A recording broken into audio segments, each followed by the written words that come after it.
ছেলে বিয়ে করানোর জন্য 30 ভরি স্বর্ণ কিনেছিলেন কিছুদিন আগে। সেই স্বর্ণের কথা কিভাবে জেনে গিয়েছিলেন ডাকাত দল? বাসায় যখন পুরুষরা ছিল না, সে সুযোগে ডাকাত দল বাসায় এসে মা ও মেয়েকে গলা কেটে হত্যা, সে স্বর্ণ ও নগদ টাকা নিয়ে পালিয়ে যান। ঘটনাটি ঘটে লক্ষ্মীপুরের রামগঞ্জে ক্রোকারিস ব্যবসায়ীর স্ত্রী ও কলেজ পড়ুয়া মেয়েকে গলা কেটে হত্যা করেছে দুর্বৃত্তরা। এ সময় ঘরে থাকা প্রায় 30 ভরি স্বর্ণালংকার লুট করে নিয়ে যায় ঘাতকরা। বৃহস্পতিবার 9 অক্টোবর সন্ধ্যার পর উপজেলার চণ্ডীপুর ইউনিয়নের মঙ্গলবাড়িতে ঘটনাটি ঘটে। নিহতরা হলেন জুলেখা বেগম ও তার মেয়ে কলেজ ছাত্রী তানহা আক্তার মিম। মা মেয়ে ছাড়া বাসা অন্য কেউ না থাকায় তাদের গলা কেটে হত্যা করে দুর্বৃত্তরা। নিহত জুলেখা রামগঞ্জের সোনাপুর বাজারের ক্রোকারিস ব্যবসায়ী মিজানুর রহমানের স্ত্রী। মিম তাদের সন্তান। মিম রামগঞ্জ মডেল কলেজের এইচএসসি দ্বিতীয় বর্ষের ছাত্রী। পুলিশ ও স্থানীয় সূত্রে জানা যায়, মিজান সোনাপুর বাজারের বড় একজন ব্যবসায়ী। বাড়ির পুরুষরা সবাই বাজারে ছিল। বাড়িতে মিজানের স্ত্রী জুলেখা ও মেয়ে ছিলেন।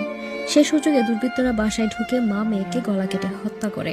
পরে বাসায় থাকা প্রায় 30 ভরি স্বর্ণালংকার সহ মূল্যবান মালামাল নিয়ে পালিয়ে যায়।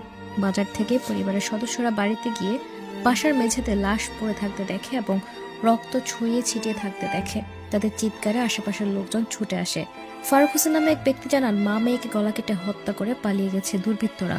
রামগঞ্জ থানার ভারপ্রাপ্ত কর্মকর্তা ওসি আব্দুল বারী বলেন, বিষয়টি গণমাধ্যমকে দুটি হত্যাকাণ্ডের ঘটনা ঘটেছে। আমরা ঘটনাস্থলে আছি। স্বর্ণালংকার সহ মূল্যবান জিনিসপত্র নিয়ে গেছে ঘাতকরা। সহকারী পুলিশ সুপার জামিলুল হক বলেন, কে বা কারা ঘটনাটি ঘটিয়েছে তা এখনো জানা যায়নি। পুলিশ ব্যুরো অফ ইনভেস্টিগেশনের একটি টিম ঘটনাস্থলে যাচ্ছে।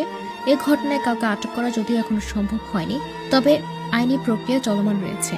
প্রসঙ্গত, এর আগে গত 13 মে একই উপজেলা একই ইউনিয়নের কালোপুর গ্রামের কারি সাহেবের বাড়িতে ঘরে ঢুকে তাজিয়া বেগম নামে এক নারীকে গলা কেটে হত্যা করে তাও ডাকাতি করা হয়।